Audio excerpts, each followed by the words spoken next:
Okay, so welcome everyone. This is our second session of Dharma sharing. We will be studying today the second part of Shakyamuni Buddha's life story.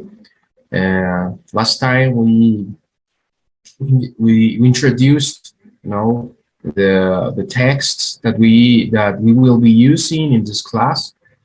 Some books, especially an introduction to Pure Land Buddhism that I wrote called Amitabha Buddha. Let's go to Amitabha Buddha's Pure Land, and the other is passages from the 5 Pure Land Sutras.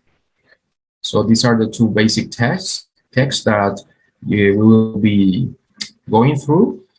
And also, we began to study Shakyamuni Buddha's life story since he was a bodhisattva in Tushita heaven. Then he descended into his mother's womb, Queen Mahamaya, and his father was King Suddhodana in Kosala country, in the Sakya clan, Sakya kingdom. And then we studied a little bit about his childhood, that he was destined to become an enlightened being, a Buddha, an awakened one. Then we stopped at the very important part of his life, which was when he abandoned the palace and he, put his throne behind him. He was destined to become like a great monarch as well, but he decided to become a spiritual seeker instead. So we will be studying this today.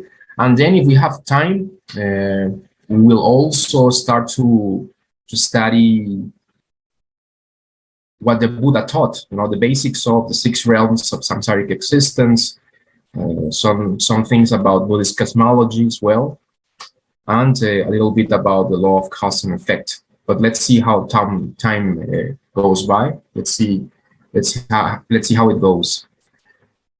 So this is a very beautiful representation. We see here Prince Siddhartha Gautama, who was he hadn't still manifested himself as the Buddha, but still he was in Mahayana Buddhism. We have the understanding, and I have to keep stressing this because this is a particular understanding of Mahayana Buddhism, is that Shakyamuni Buddha had already attained enlightenment many eons ago. So he was making a show. He was making like a display in order for us to understand how to attain enlightenment ourselves. If Shakyamuni Buddha had, manifested himself as the Buddha since he was like, I don't know, 4 years old or 7 years old, that wouldn't have encouraged us or anyone at that time to follow the steps of enlightenment, to follow on his footsteps. So in order to encourage us sentient beings in a gradual manner, Shakyamuni Buddha, of course, pretended to be an ignorant being. There are, of course, many other, signs during his life that he was, of course, destined to become an enlightened being from point zero, even before he was born. But he gradually manifested his own spiritual powers and his own enlightenment for the sake of sentient beings, out of compassion. So in this part of this theater play, let's say, a very meaningful one, is that Shakyamuni Buddha decided to cut his hair, to abandon his kingly robes, his aristocratic garments, and a Brahma Deity, bringing to him his alms bowl and his mendicant robes. Because, of course, the deities also consider the Buddha to be their teacher. So actually, in Shakyamuni Buddha's biography, even Prince Siddhartha Gautama, when he still hadn't manifested himself as the Buddha, we see many deities and bodhisattvas helping him, let's say helping him or trying to be of service to him out of devotion, and trying to help him in some ways, even bringing him, I don't know, food and water or garments or alms. Well, here we see Brahma who's considered a high-level deity, and he is bringing Shakyamuni Buddha or Prince Siddhartha Gautama his mendicant robes, his alms bowl. So then began a very interesting spiritual journey. It's a hard and outstanding spiritual adventure, let's say. So this spiritual adventure began when he tried to practice hard ascetic practices that try to torture the body, like trying to abandon sleep, the need to eat food, drink water. So at that time in India, even to this day, there are sadhus who try to overcome or have control over body and mind, but they don't do it through wisdom. They do it through hard and extreme ascetic practices that sometimes can even kill you. And this has happened many times. And Shakyamuni Buddha, of course, he tried everything. Yes, he tried. He knocked on the door of, let's say, very great spiritual masters of the day. For example, Alara Kalama and Ramaputra, who were also great spiritual masters. He also became part of a group of ascetic wanderers. Here we see the 5 ascetics who will later become his first 5 disciples, as it turns out. But he began to practice with them. This is extreme ascetic practices. And actually, there is a very beautiful story here. And there are actually statues and paintings of the Buddha, barely in his bones. You can see him here dying of starvation, actually. And according to the sutras, it is said that Shakyamuni Buddha said that he was on the verge of death. He expressed this journey in such detail. He said that if he had gone one day more with this practice, he would have ended killing himself. Yes, that was his strong determination to find an answer to life's questions like suffering and death. And I think we can learn a lot about this. Even if he himself decided to show us the wrong way, yes, this is also out of compassion. No, sometimes a good teacher can show us what is a wrong path in order to show us the good path. Yes, but in this case, Shakyamuni Buddha went one step further. He actually dramatized for us how it is to follow a wrong spiritual path that does not lead to the end of suffering, to the end of the cycle of reincarnation, and committed many mistakes on our behalf so that we don't commit them ourselves. You see what I mean? So it is said that some even gods, some deities wanted to feed him, yes, to enter into his skin, to provide some heavenly nourishment, like to give him some prana, some chi, some energy. But he even refused this. He refused water. He refused solid food. He even refused the food of the gods, who were trying to say, oh, this ascetic Gautama, who is destined to become the Buddha, is going to kill himself. Of course, they didn't understand. They were kind of attached to the Buddha. But the Buddha actually, of course, didn't die. He didn't abandon his physical body. But he realized something of vital importance on our behalf. Is that you cannot torture the mind or the body, because actually this is an extreme practice that only causes suffering in the end. It can actually,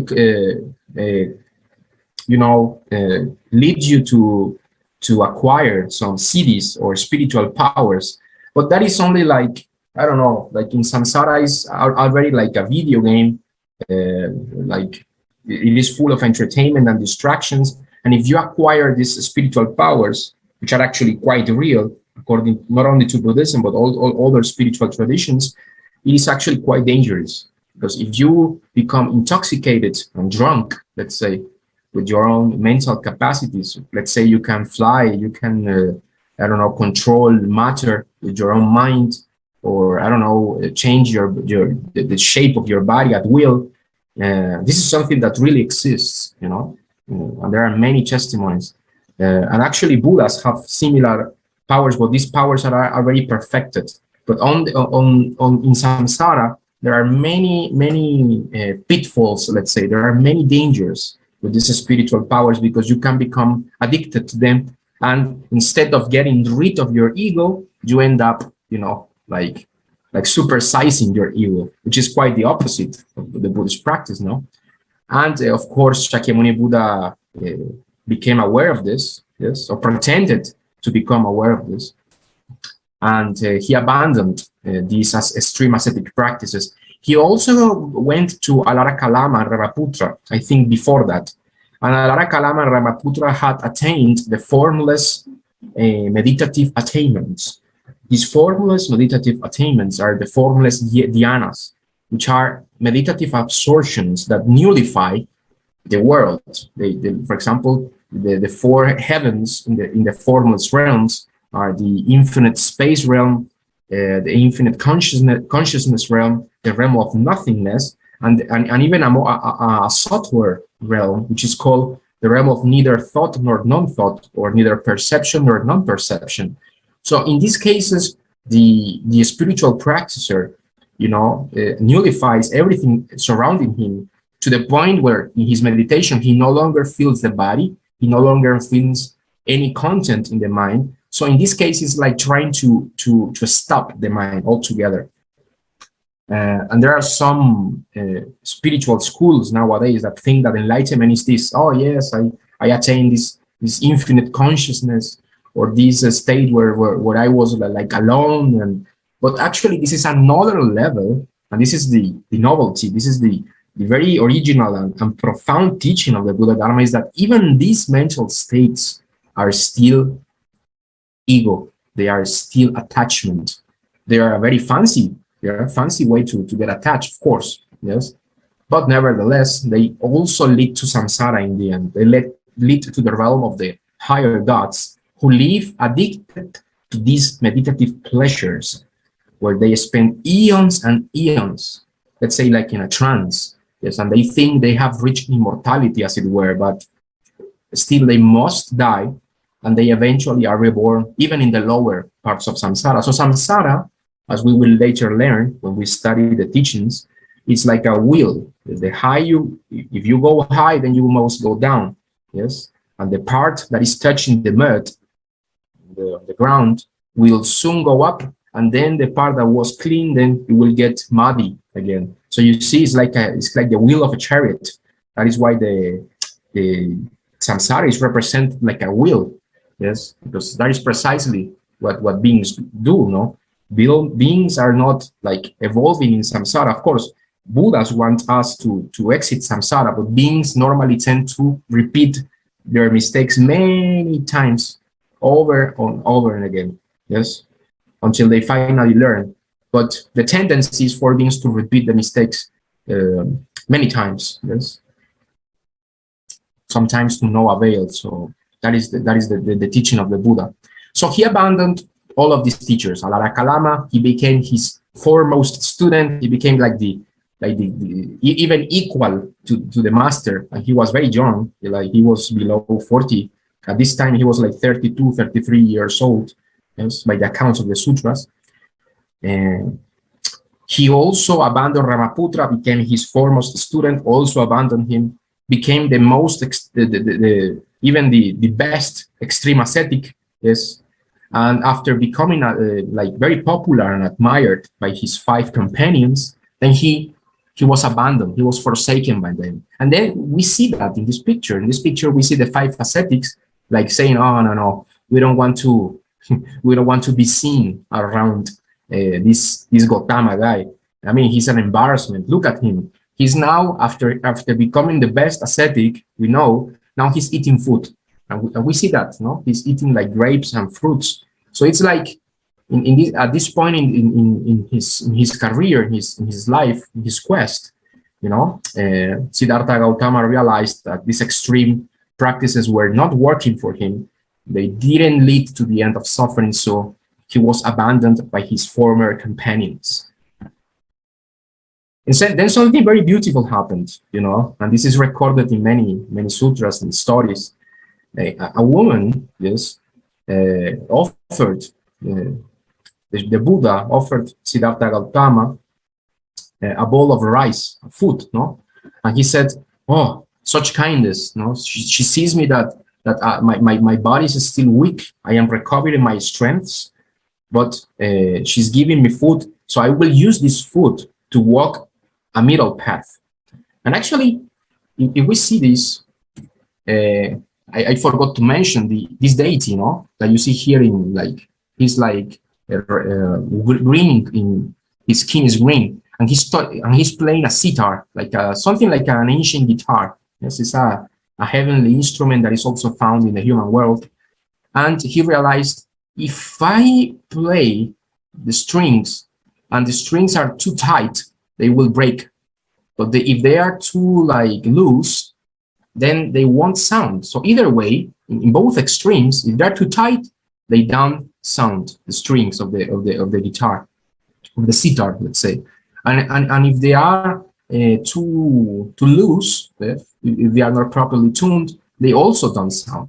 So this is an analogy. Yes. So this Deva, yes, was actually pointing to the fact, and this is why I say that Shakyamuni Buddha's life is like a choreography. Of course, I think this deity was like his friend. I mean, he's like showing the Buddha and showing to us what is the path that we must walk. It's not the path of extremes. It's not the path of torturing the body. It is also not the path of indulging in sensual pleasures, like, I don't know, like forgetting all about, proper conduct, and, I don't know, engaging in sex and drinking wine, like Shakyamuni Buddha did. So actually, the life of Shakyamuni Buddha is quite pedagogical. It's like teaching us through his own life. His own life was like a sutra, yes, something like this. And actually, he experienced on the first half of his life all the pleasures he could enjoy. So that was the path of extreme pleasures. Then he went to the other extreme, and he practiced ascetic practices that even led to his own demise, his own destruction, his own death. So that was the two extremes. But he said, I will no longer walk these two extremes. I will walk now in the middle. And actually, this woman, of course, she didn't know anything about this middle way, but internally, yes, and he's also showing this to us through this story. He said, okay, I need the compassion, I need the assistance of all beings. So that is why Shakyamuni Buddha, when he started to teach the Vinaya, the rules for monks and nuns, he didn't want them to be self-sufficient. Like he didn't want his monks and nuns to, I don't know, to have crops and to work the land and to, I don't know, to produce their own food, because that way they could become conceited. They could become like independent-minded and perhaps even arrogant, yes, and isolated from society. He didn't want that. He wanted people to actually receive food from others, because in that way the others can practice their generosity, their dana, and in that way they also become humble. They say, okay, I depend on others. Yes, I am not alone in this world. Yes, we are all one. Yes, so these are very profound teachings, even in a symbolical manner, that Shakyamuni is expressing throughout, let's say, this choreography, this play, this holy play for us to behold. So he receives this food, yes, and he decides to walk the middle path. You know, he understands that extreme practices are useless. Exalted meditative attainments only lead to suffering in the end, as they also correspond to states of samsaric existence. This is a very beautiful painting here. So the Buddha shows the path towards enlightenment. No, so he actually attained Buddhahood many eons ago, but out of compassion, he pretended to be ignorant and assumed the role of a spiritual seeker. What we see here is not a common snake, but a naga, which is actually part of the animal kingdom, of the animal realm. But these are, let's say, high-level animals that have almost human-like intelligence. And some of them are actually quite good Dharma practitioners. There are many sutras in which the Buddha goes to the palaces of the Nagas who live below the earth and below the lakes. They have huge palaces, and they also learn the Dharma. They live like in another dimension, but they are quite well known in many cultures. Sometimes they are known as dragons, or Naga is the Sanskrit word. So a Naga, I mean, it would be fair to say that Nagas are not the most friendly of creatures, you know. They are quite fearsome, they're quite territorial, yes. And sometimes they have a reputation of being a little bit like troublemakers. Not all of them, of course. It's like trying to categorize all human beings in one box. We cannot do that. I mean, there are all sorts of human beings. Of course, there are also all sorts of Nagas. Some Nagas are like quite friendly and spiritual minded, actually. So we must remember that we shouldn't judge other beings, yes, by their appearance. But this Naga actually was quite wise and understood that Shakyamuni Buddha was seeking enlightenment now on his own. So he sat under the Bodhi tree and he started to meditate. So this was quite important. So Shakyamuni Buddha decided, okay, my job is done. I showed people the wrong path. Now I will display what true enlightenment is, what true compassion and true wisdom is. Yes. So he meditated for 6 days on end. Yes. And this is actually, I mean, sometimes people think this is not possible, but there are many instances. For example, Master Suyum, Master Empty Cloud, a very famous Chan master of the 20th century, he could meditate for even months. And this is recorded. He didn't need like food or drink. I mean, this is possible even to this day. So it is said that Shakyamuni Buddha, you know, meditated for 6 days straight. Yes. And of course, Buddhas have many more capacities. But the thing is that sometimes people don't think that this is possible, and this is totally possible. And there are many examples. And actually, there is a documentary of Discovery Channel which shows a little boy who meditated 6 years, like under a tree, and there are actually cases like this in Buddhism. There are actually many. But in this case, Shakyamuni Buddha of Prince Siddhartha Gautama decided to meditate under the tree, and then we see this beautiful scene where a Naga covers his head from the rain, from a storm. Yes. So what does this mean? I mean, this also means that the enlightenment is not only beneficial for human beings, but also for all creatures, for all beings in the universe. Yes. So this is, I think, quite a beautiful rendition, a beautiful expression of this truth. You know, a Naga is often considered a fearsome and troublesome creature that is protecting the Buddha, because this creature, yes, understands that enlightenment is for all beings in the universe. Yes, it's quite important. But something happened, no? So remember that Mara tried to tempt the Buddha when he was about to leave the palace, and he said, oh, okay, you cannot abandon your wife. Well, what about Yashodhara, your wife? What about Rahula? Are you completely like callous? Are you completely unsensitive? You should be a king. You shouldn't be like wandering in the forest like a homeless guy. So Mara is quite cunning. He's quite, you know, astute. So then he decided to sabotage, you know, Shakyamuni Buddha's meditation before he manifested his enlightenment. So, of course, why Mara does this? So as I explained before, Mara is not a demon, but he's actually a high-level deva. He inhabits in the Paranirmita Vashavarti in the 6th heaven of the Kamadhatu, or the 6th heaven of the desire realm. So he's a high-level god, but not so high, but in the Kamadhatu, or in the world of desire, as we will later study, when we study cosmology in detail, we will see that Mara is actually quite a high-level being, and he decided to sabotage the Buddha. Why?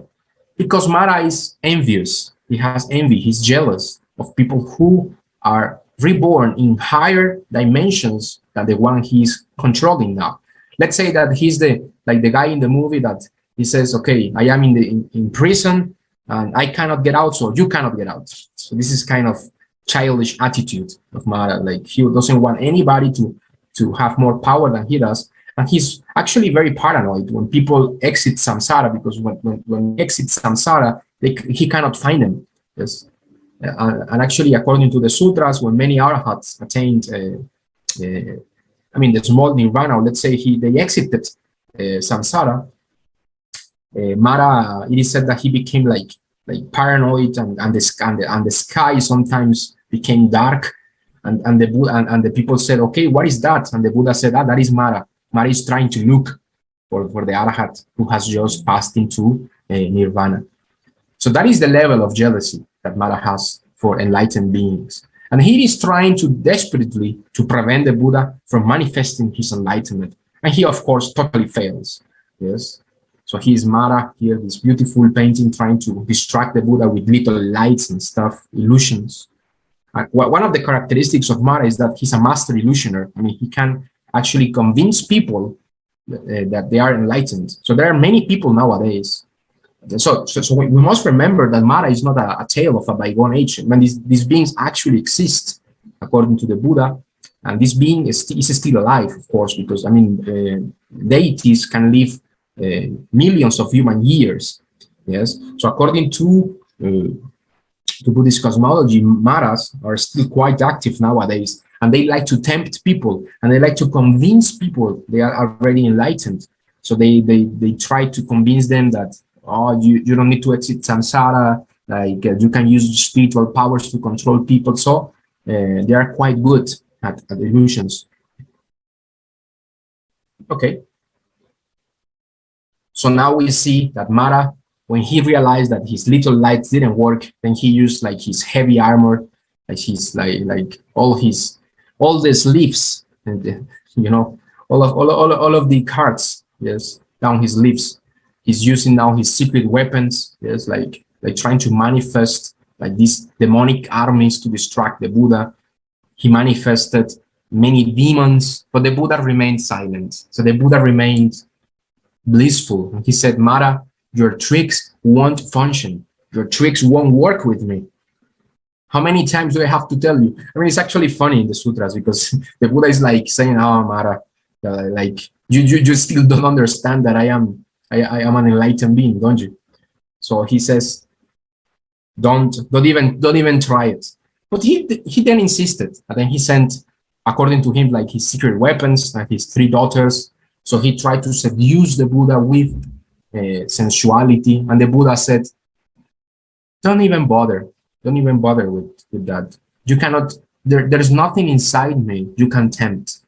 So a Buddha is a being that has gone beyond the ego. So there is nothing to tempt. There is nothing to say that you can even do to him to tempt him, because he has completely, and I want to stress this, completely eradicated the 3 poisons, which are greed, anger, and delusion and ignorance. So he has not these 3 poisons. And this is something we must remember. We also have this potential. It's not like the Buddha is like special and we are ordinary. No, it's not like that. Okay? So we must understand that we have this potential inside ourselves as well. Sometimes people say, okay, what would I do if Mara tempted me? Perhaps we would fail, but nevertheless, if we practice the Dharma according to the Buddha, we can become just like him. Yes, perfect in compassion, perfect in wisdom, because this nature is already perfected inside us. It's not like when we attain enlightenment, we create something new. No, actually, Nirvana, as we will later understand and study, is the uncreated, neither created nor destroyed. Okay, it's not something that you can create. It's uncreated. It is innate. It is the very heart of all sentient beings. It's a perfect jewel. The only thing is that this jewel is under many layers of dust, of impurities. Once you remove the impurities, then our true nature arises. And this true nature cannot be tempted. This nature is more powerful than all the demons in the world put together.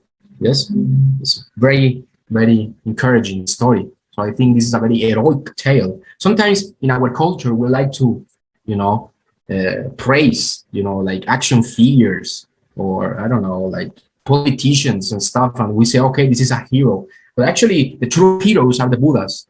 Buddhas are true heroes because they have overcome the true enemies of all sentient beings, which are not nations, which are not empires, not even, I don't know, they are not anything external but internal. And these enemies are the enemies of the mind, the 3 poisons. If you overcome greed, anger, and delusion, then you are a true hero. That is what the Buddhas tell us. This is a very beautiful also rendition. We see all here these demonic armies that Mara is trying to manifest using his mind tricks, but the Buddha is like, almost even like bored. He's like, oh, Mara, you don't understand. So he only lets Mara do all this. I think also on behalf of us, so we understand who the Buddha is. Yes. And then Shakyamuni, Buddha became the Buddha. He manifested himself as what he truly is, as what he was from the very start, from the very beginning of the story. Shakyamuni Buddha, the lion of the clan of the Sakya, the enlightened one, the blessed one, the teacher of gods and men. It's a very beautiful painting here. And the earth trembled, and many bodhisattvas and many deities came to witness this miracle. So we must understand that when a Buddha comes into the world, you cannot understand that, like the sutras always insist on this. And even the Buddha himself always says, I am like an Udumbara flower, which rarely blossoms. It's a flower that blossoms every 1,000 years, yes, according to the story. So the Buddhas are like that, yes. They blossom not even every 1,000 years. I mean, we wish we had every 1,000 years. That would be awesome. But according to the cycles of karmic, you know, these cycles of cosmic cycles, yes, according to collective karma, Buddhas are not fully manifested in the world, but every, I don't know, millions of years, human years, have to pass for a Buddha to manifest. Of course, Buddhas are always here for us, disguised in many ways to help us, but they cannot be fully manifested and turn the Dharma wheel, yes, which means to openly teach the Buddha Dharma to sentient beings, because they have to wait the proper social conditions, the proper karmic conditions, and they need to wait for that to manifest. It's not like they don't want to teach all the time. They constantly do, actually, but they have to wait for the proper time. But we have very good karma, to say, because not only are we now human beings, but we also happen to be born, we say it's like a long time, but only 2,600 years after the birth of an actually fully incarnated Buddha in the world. We say, oh, no, but that was like, oh, actually 2,600 years is not a long time. In the long, vast cosmic cycles in the universe, 2,600 years is like a second, let alone a second. It's like, I don't know, I forgot what is less than a second. It's like a millisecond or something.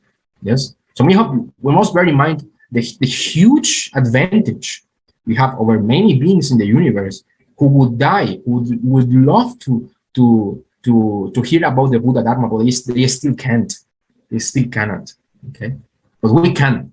Yes. So we have a treasure in our hands. Yes? So Shakyamuni Buddha finally manifests himself as a fully enlightened being. Okay. Very good. So what happens is that when he becomes enlightened, many devas and many high-level bodhisattvas come to say, okay, teach us something, of course. So Shakyamuni Buddha teaches advanced bodhisattvas first. Who are bodhisattvas or advanced bodhisattvas? They are beings on their way to enlightenment. They, as we will later study, they must go through many stages that can be summarized in 10 bhumis, or 10 grounds, 10 levels, where they gradually perfect all the transcendental abilities of perfect wisdom and compassion until they finally attain final Buddhahood. They become Buddhas. Yes. So they are high-level beings. Some of them, most of them, are actually free from samsara altogether, and they keep studying the Dharma in the Pure Lands, which are, as we will later study, enlightened realms that are manifested through the power of the enlightenment of the Buddhas. So through their enlightenment, they can create these lands that are above and beyond samsara, where they study, like in universities. So there are many of these Pure Lands, but of course the foremost and most important one is Amitabha Buddha's Pure Land, the Western Pure Land of utmost bliss and peace, which we will study in great detail in classes, in future Dharma sharing sessions. Okay. So Shakyamuni Buddha teaches the Avatamsaka Sutra, which is the Flower Adornment Sutra, the Garland Sutra, which is a very, very difficult, profound, beautiful sutra, which talks about the unity of all the cosmic emanations of the Buddhas, and it's quite advanced stuff. And of course, the 40th chapter is of paramount importance in the sutra, and of course for us Pure Land Buddhists, which is the great practices and vows of Bodhisattva Samantabhadra, which our friend Jiawen has kindly shared with us, yes, in like 40 sessions, no less. So I invite you to watch the sessions on our Google Drive archive. So the Avatamsaka Sutra was the first sutra that the Buddha taught, but he didn't teach that to common human beings, but to advanced bodhisattvas and some high-level deities who are also Buddhists. You must remember that there are many gods that are Buddhists themselves in their respective heavenly realms. Then something happens, Brahma Sahampati, which is a high-level Brahma deity, which is above the heaven of Mara, is let's say this is a quite high-level deity. Some religions consider the Brahma deities to be the creators of the universe, or the creator. Some of their kings are considered like, I don't know, the god of Christianity or Judaism, or I don't know, maybe Hinduism. They say like Brahma created the world, but according to Buddhism, they didn't create the world. The world was created through the minds of a multitude of sentient beings, as we will later study when we study Buddhist cosmology. But Brahma Sahampati was a Buddhist himself. Yes, he seems to have studied the Dharma in a previous eon, and he was a high-level celestial being, and he requested Shakyamuni Buddha to teach the Dharma in the human world. Yes, so you can imagine that you have this high-level enlightened being, but no one bodhisattvas, and of course the Buddha was secluded in a forest alone, teaching many extra-dimensional beings. But Brahma Sahampati said, "Oh, this is a pity."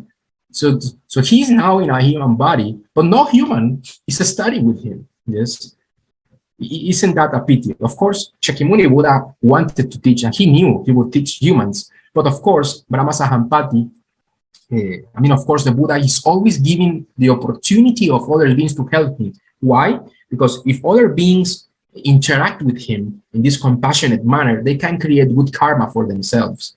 Yes. So of course, Shakyamuni Buddha doesn't need anything in the world, and he didn't want to impose the teaching, but he let the things flow. Yes. Buddhas are very wise, so they know when to teach, when not to teach. And he let Brahma Sahampati invite him because he knew that would be beneficial. And of course, Brahma Sahampati, as a high-level deva, is in some of these devas are like protectors of the world, even if they don't are not the creators of the universe. Sometimes they have very good karma. They try to do their very best to administrate the world and to try to take care of it in the limited manner they can. Yes, it's not like devas. Sometimes devas are kind of selfish, but some devas are wise. Yes, and Brahma Sahampati was the wisest of them all, yes, according to the Buddha. So Sahampati Brahma came to the Buddha and said, "Oh, world honor one." Yes, he kneeled before the Buddha. He said, "Please teach the Dharma to sentient beings.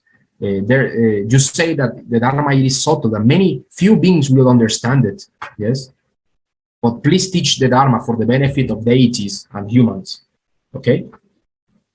So it is quite important to understand this gesture of Brahma Sahampati, because due to Brahma Sahampati, yes, according to the story, we have the Dharma in our human world. Is due to this karmic connection between the Buddha and ourselves, and also by request of this high-level deity that the Buddha allowed this Brahma Sahampati to ask him to teach the Dharma.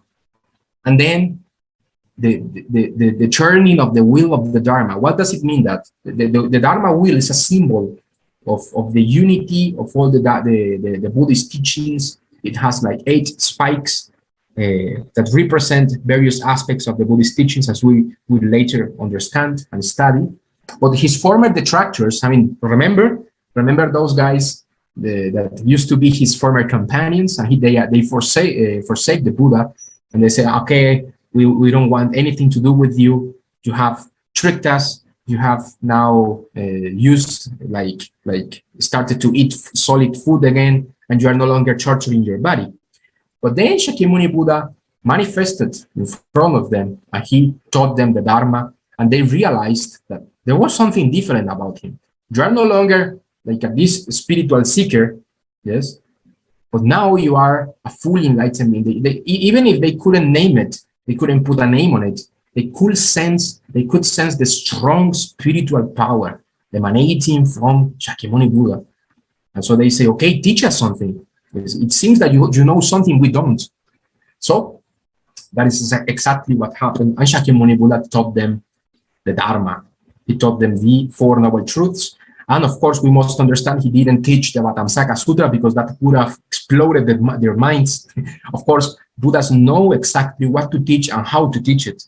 It's not like they carelessly go around revealing all the truths in the universe. He considered what is the most proper teaching for them. So he taught them the Four Noble Truths, as we will later study, and the Eightfold Noble Path, which is part of the Four Noble Truths.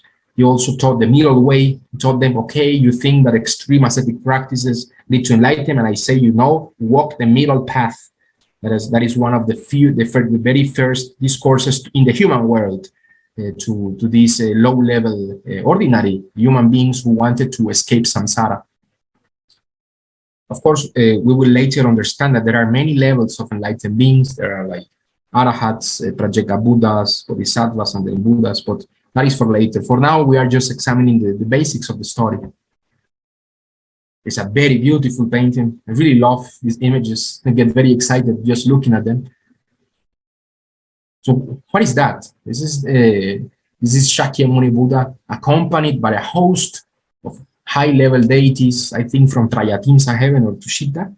Yes, there are many deities in this heaven. We must understand that the Buddha, when he manifested himself, he was in many parts of the world at the same time. It is said that when the Buddha was with his disciples, suddenly he would enter into samadhi, and people, okay, but what is the Buddha doing now?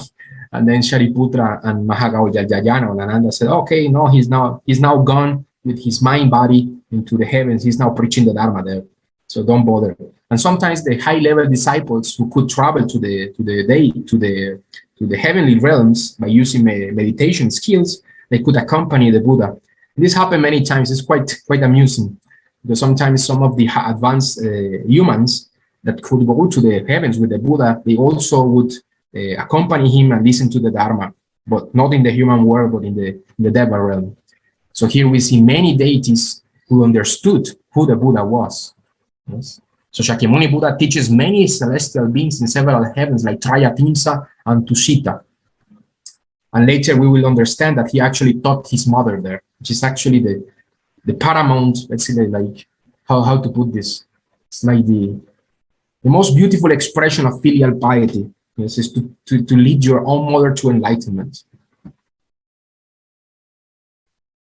So the Buddha establishes the Sangha. So he begins to, after his 5 first disciples become arahats, then he starts to convert people from all walks of life, lay people, also women, children. I mean, one of the most beautiful things about the Buddha is that he didn't honor the caste system in India, which is still in place to this day.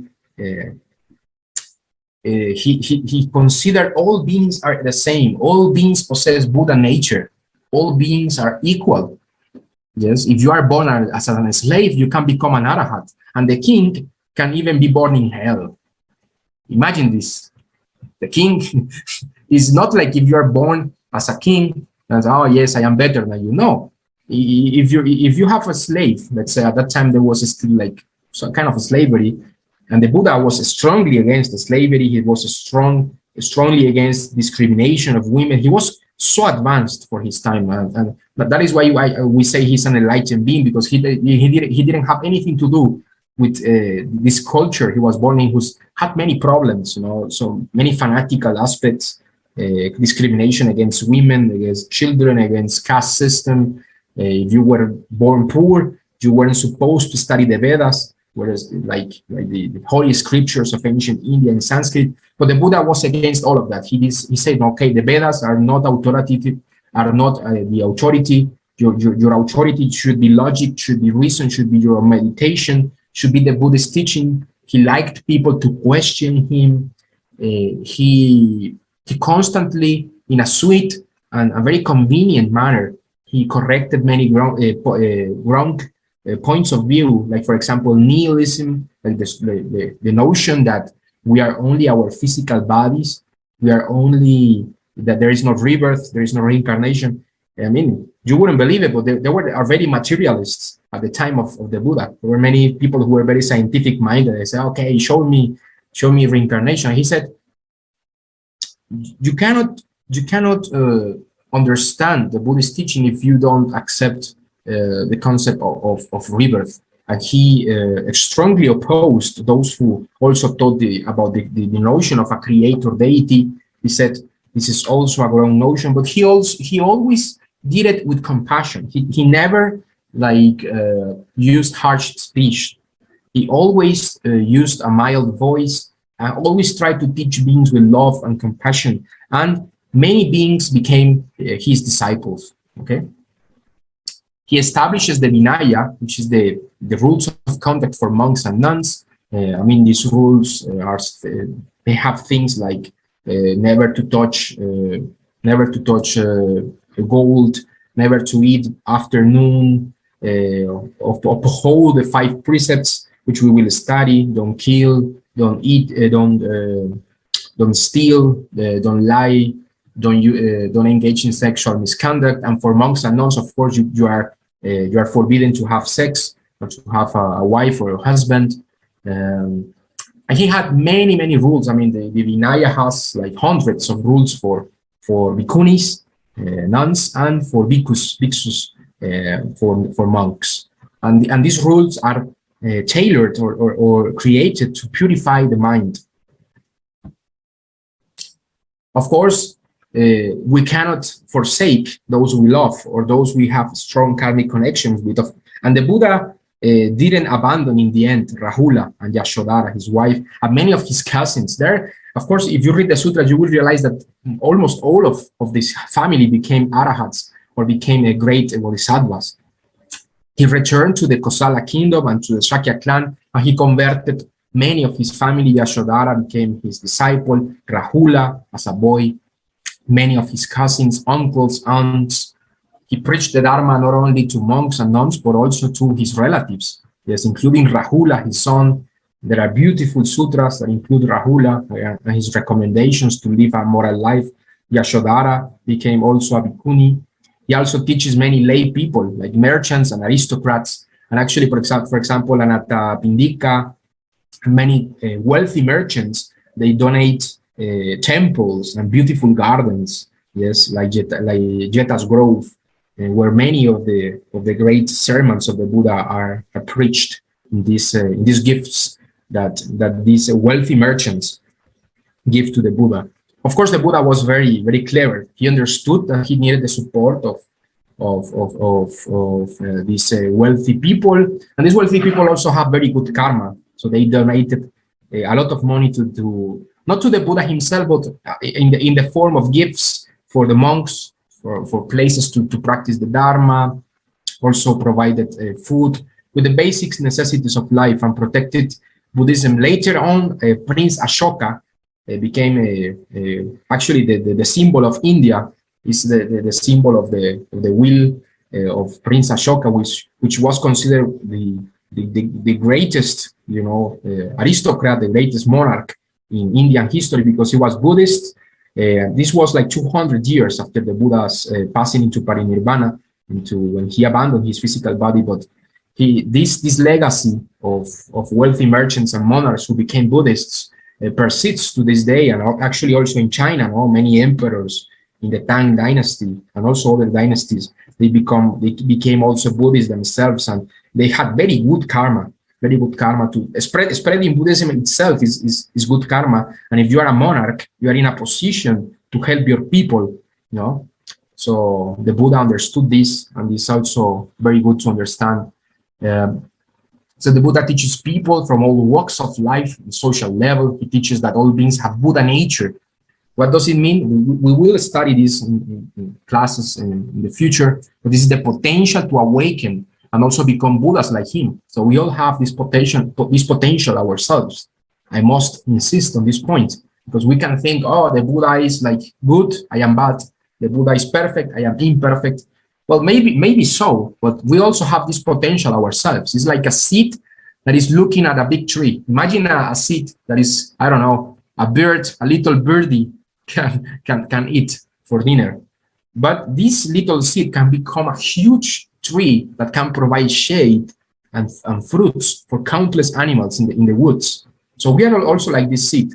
Yes, we can grow. Yes, and we can understand that we have also this Buddha nature. And actually, the concept of Buddha nature is quite amazing, because it doesn't even say that it's a seed. A seed is only a convenient expression, but it's actually, we have a Buddha that is fully grown, fully powerful, but it's only hidden behind the clouds of evil passions.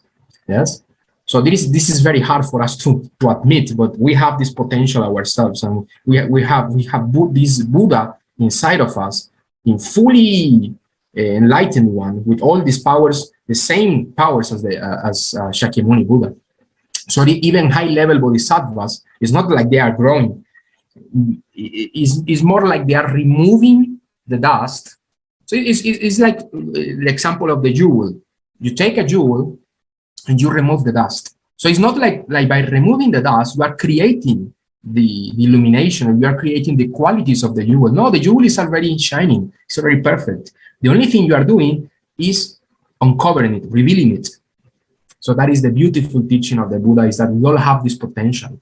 And you cannot imagine how empowering this is, especially for Indian society nowadays, and also for our days, where people think they are miserable. Okay, me, I am this, I am that. At that time in India, they have the caste system. Oh, if I am born as a Shudra, as an untouchable, I am born in servitude. My job is to, I don't know, to clean the feet of the kings, and that's it. And then I will die. No, the Buddha said, no. That is your ego talking. Yes, that is your false identity. Yes, your true identity is to become a Buddha just like me, with countless spiritual powers, compassion, wisdom, and freedom over space, time.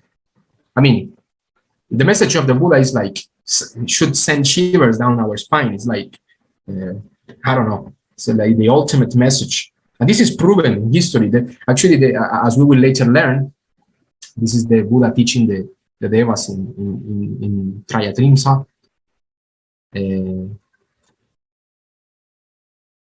I will speak about this later, but as we will later learn, that there are many cases. For example, this is what I was looking for. This is Angulimala. Yes, Angulimala was a serial murderer. So you see here, he has a necklace with collection of all the fingers of his victims. So how crazy this guy was. I mean, he had murdered like 400 people. I don't know, but he was crazy. Yes, and the Buddha treated him with perfect compassion. And imagine this, he's trying to kill the Buddha, and the Buddha starts to walk. And according to the sutras, he starts to walk, but using his paranormal abilities, his supernatural abilities, he always walks faster than Angulimala without even, sweating. Yes, he's like almost levitating. Yes, and Angulimala says, "Oh, I run very fast, but I cannot catch you. I want to kill you, but I cannot catch you. Why do you move? Why do you move?" And the Buddha said, "Why does your mind move, Angulimala? Why does your mind move?"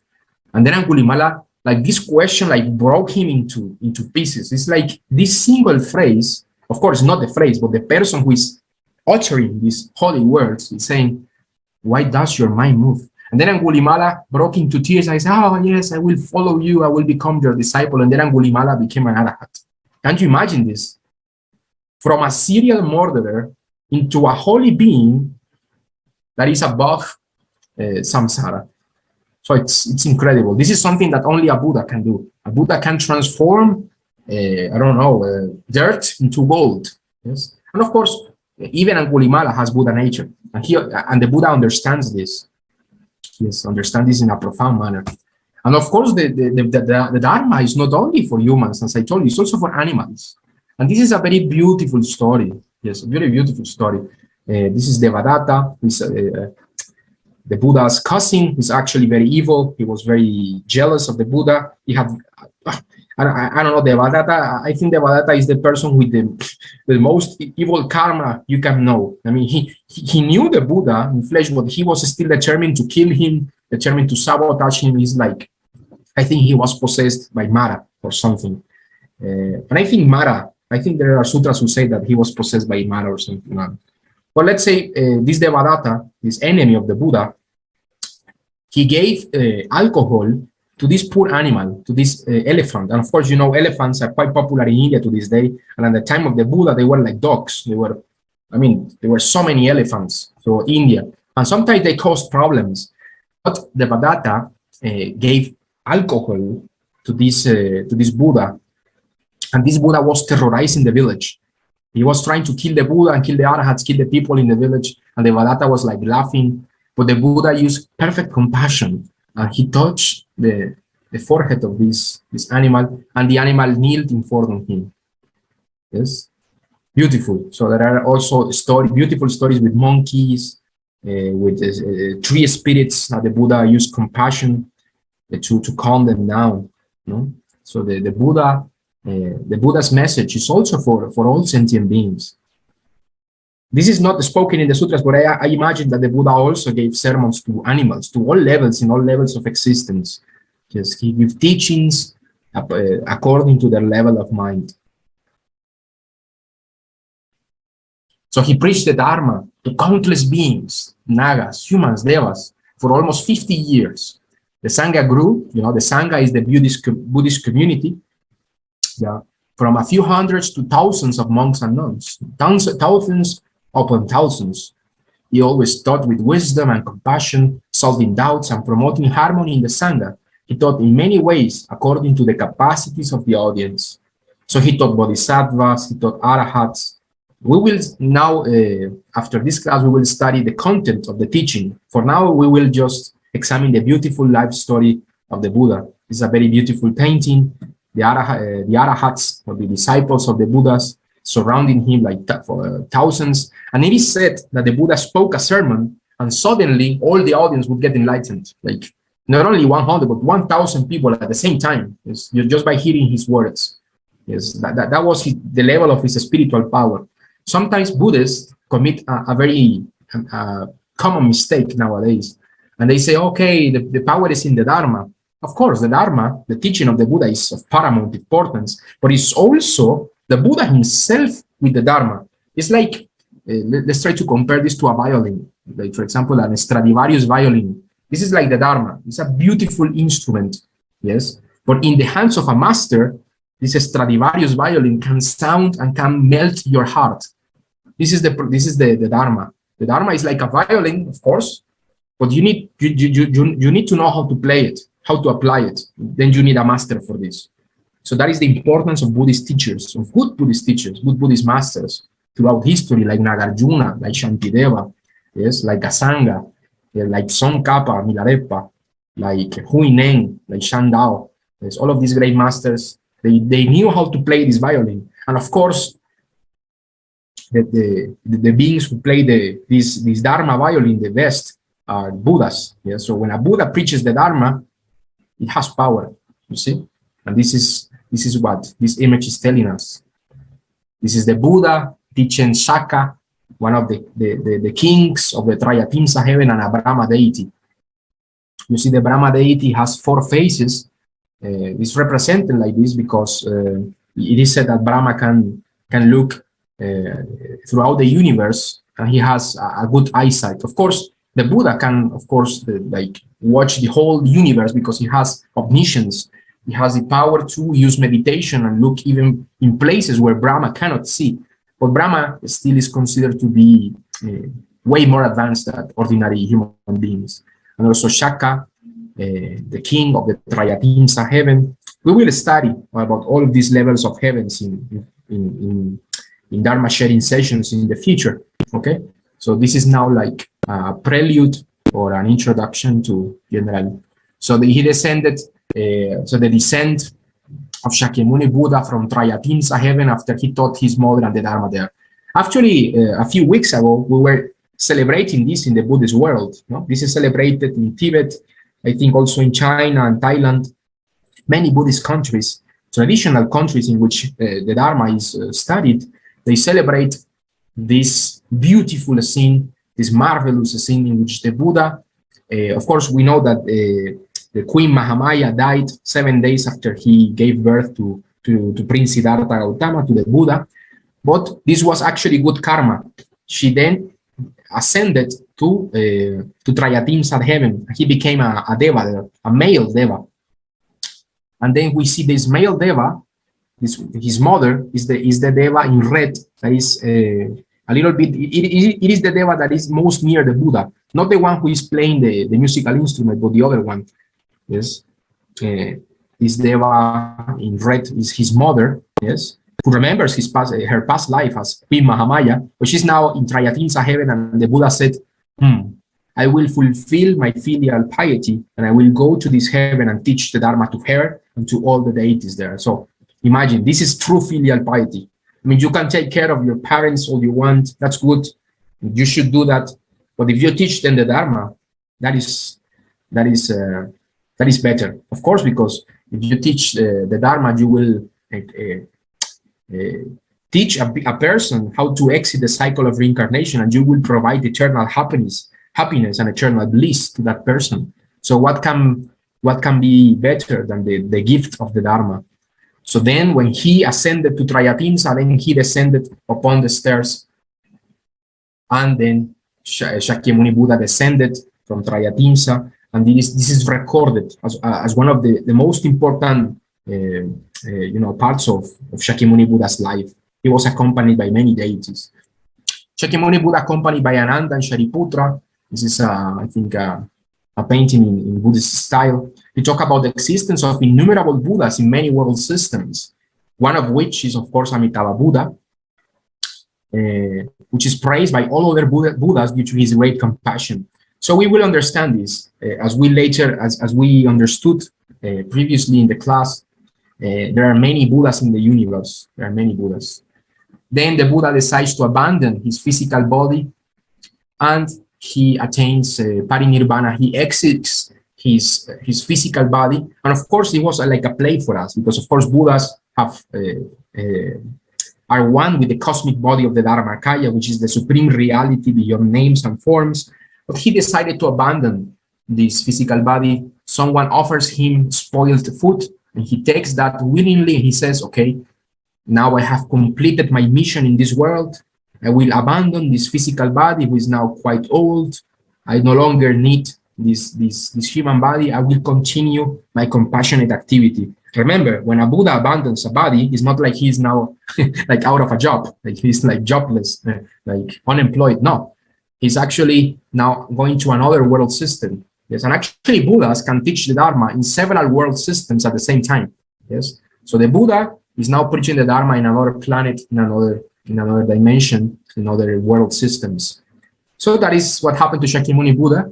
He was liberated from his physical body. He changed clothes, but this change of clothes is quite stunning. Yes, it's not like yeah, I go in now and nothing happened. No, actually, the passing into parinirvana, which is the parinirvana of the Buddha, was accompanied by many deities who offer flowers, incense. We see this beautiful painting here. Shakyamuni Buddha abandoned his physical body, and all arahats and all bodhisattvas and all great deities, and Brahma himself came to witness this, and they poured flowers. And Shakyamuni Buddha gave his famous Mahaparinirbana Sutra, which is one of the main Mahayana sutras, which I highly recommend you study.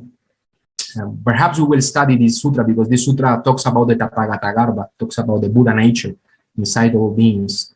So it's quite an important teaching. Yes. So all beings have Buddha nature, but this perfect nature is obscured by the clouds of kleshas, mental poisons. So the Buddha, at the end of his life, he insisted to the arahats and the bodhisattvas to always think about impermanence, think about the suffering in the world, do what you will, transcend samsara, use wisdom and compassion as I have taught you, use the sutras. The sutras are now your teachers. He then empowered Ananda, Mahakashyapa, his foremost disciples, to lead the Dharma into the future. Okay, so that is now the class for today, my friends. If you have any questions, please free to ask. We have 20 minutes for questions and answers. You can also ask our dear friend Yawen or myself. I hope that your questions are related to what I have just spoken, because if you talk about Pure Land Buddhism, we'll still have many sessions in the future where we will examine Pure Land Buddhism as such. For now, if you have questions, preferably about what I have just spoken, but if you have questions and you need to ask, please do so. This is just a recommendation. Thank you very much.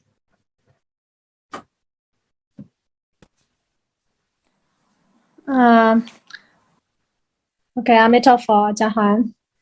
Thank you for the presentation. Can you hear me? Yes, I can hear you. Okay. Amituofo. Yes. I might just add something also to your presentation, just to maybe make it a bit more complete. Yeah.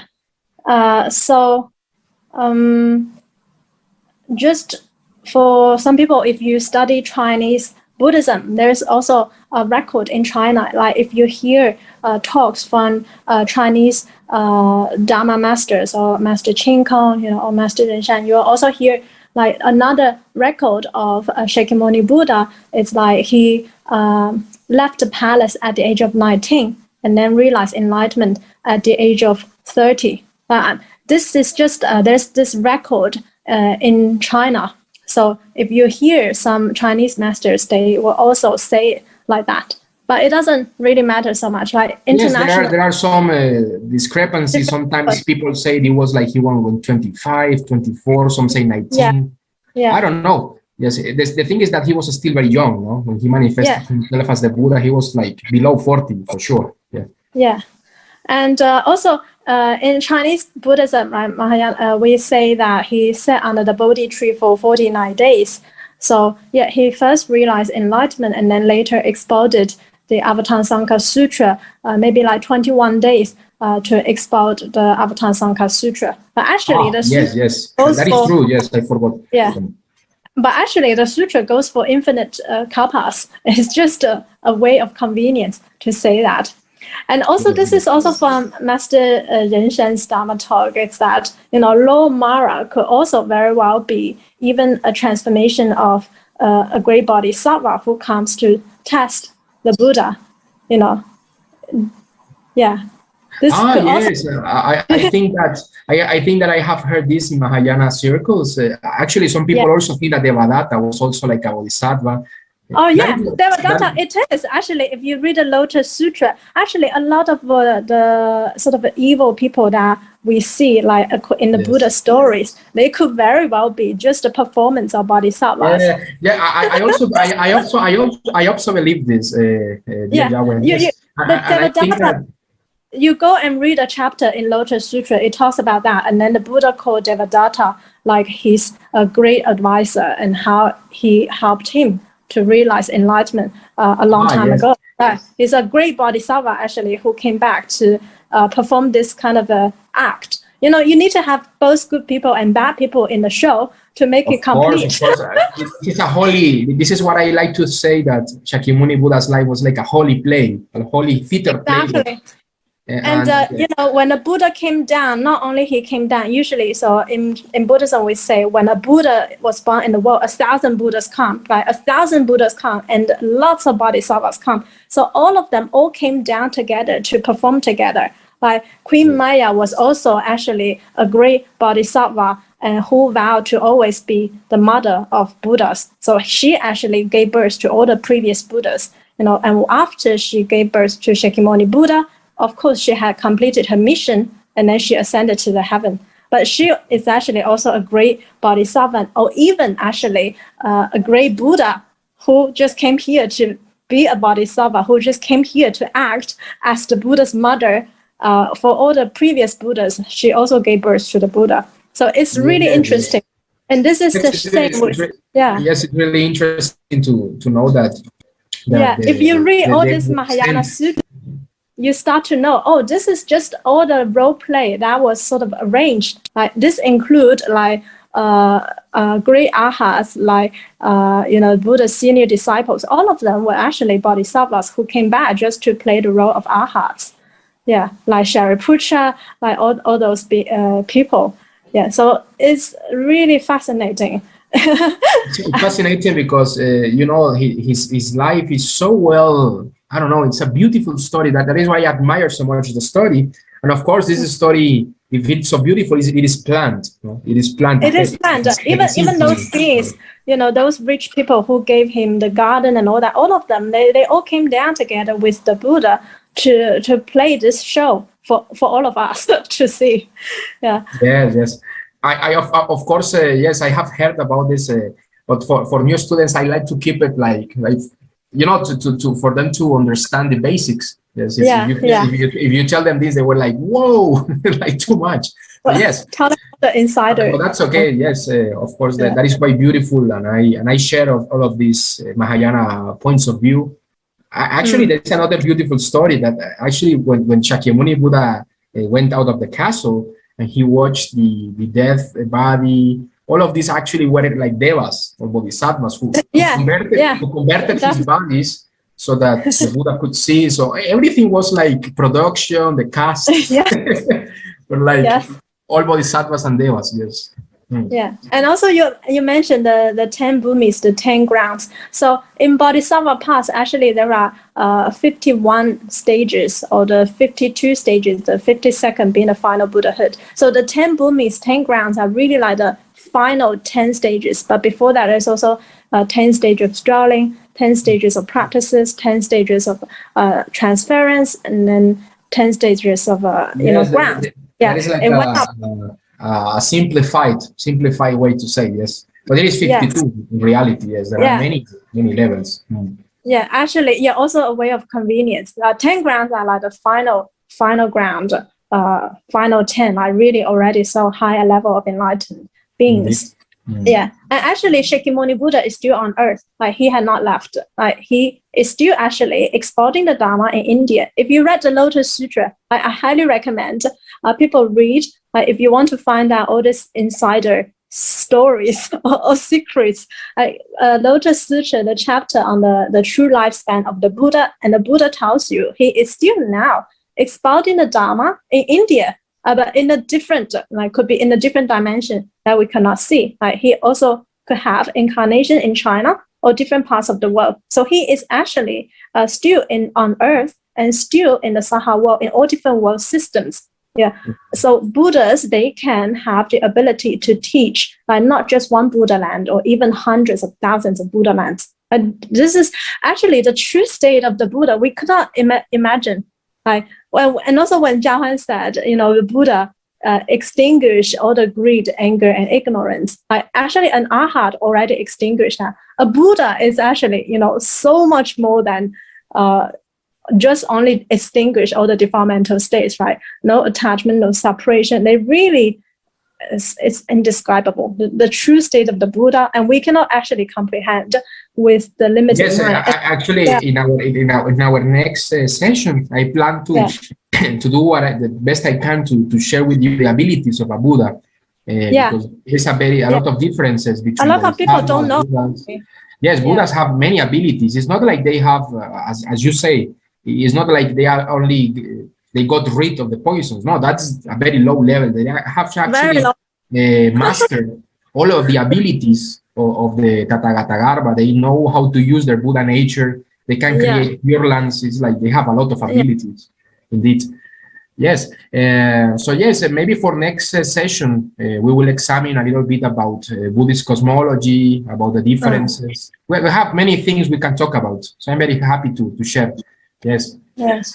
And that's why we should not feel bad if, for all of us, we cannot realize enlightenment in one lifetime, because Buddha had already done it many, many times, eons ago. That's actually what I sort of wondered before I even encountered Mahayana Buddhism. Right? I read all this Theravada Buddhism and all that. I thought, okay, it seemed to be easy to realize enlightenment, right? Just sit under the tree for 7 days or so. But you go and try that. We cannot actually. So yeah, and then you read Mahayana Sutras and you finally understood, why we can't realize enlightenment in one lifetime. This is not one lifetime cultivation.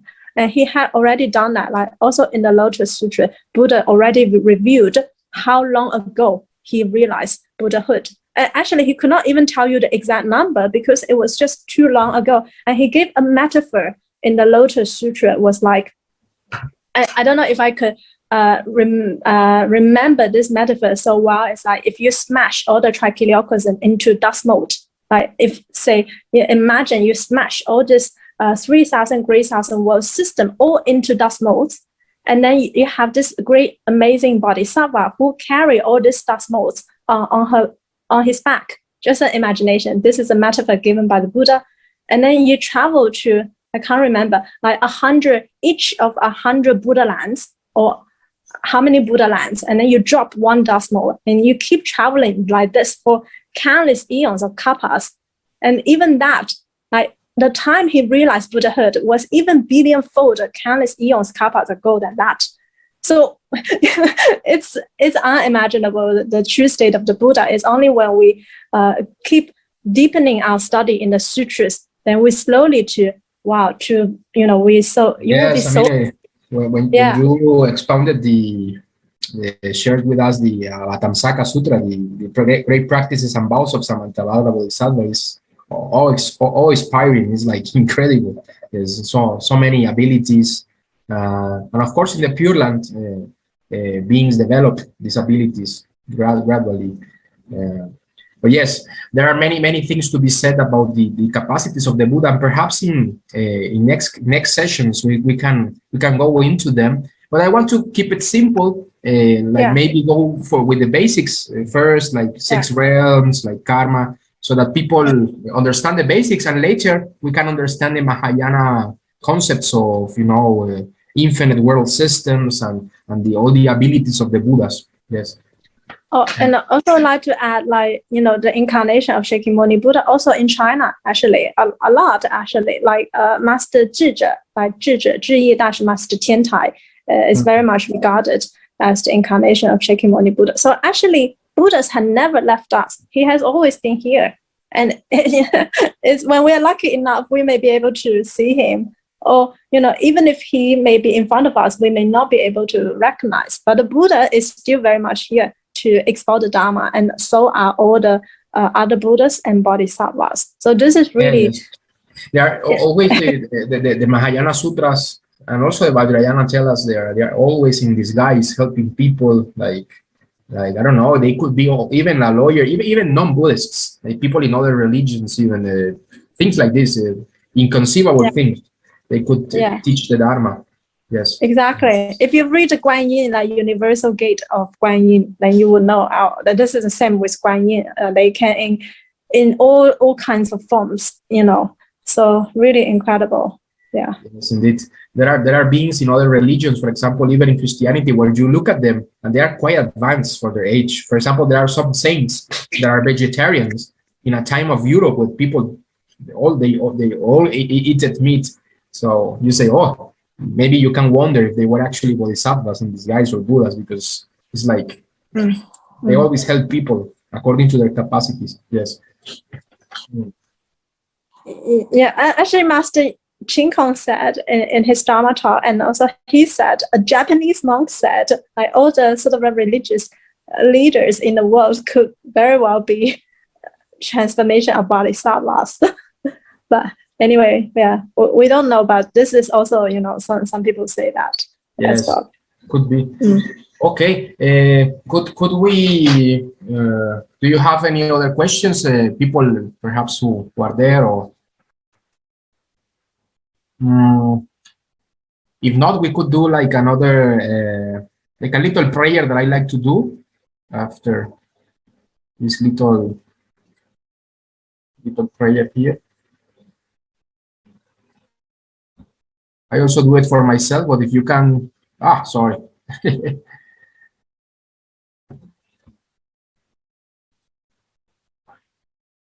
So shall we finish for today? Okay. So please put your hands together. If you are Buddhist yourself, you can do this prayer with me. Homage to Shakyamuni Buddha, homage to all Buddhas and great Bodhisattvas in the 10 directions, homage to Amitabha Buddha. May all sentient beings in the worlds of the 10 directions be free from suffering and attain the perfect peace and happiness of Buddhahood. Namo Amituofo Buddha, Namo Amituofo. So thank you all for your attention, and hopefully we will upload this video to YouTube very soon, perhaps in 3 days or so.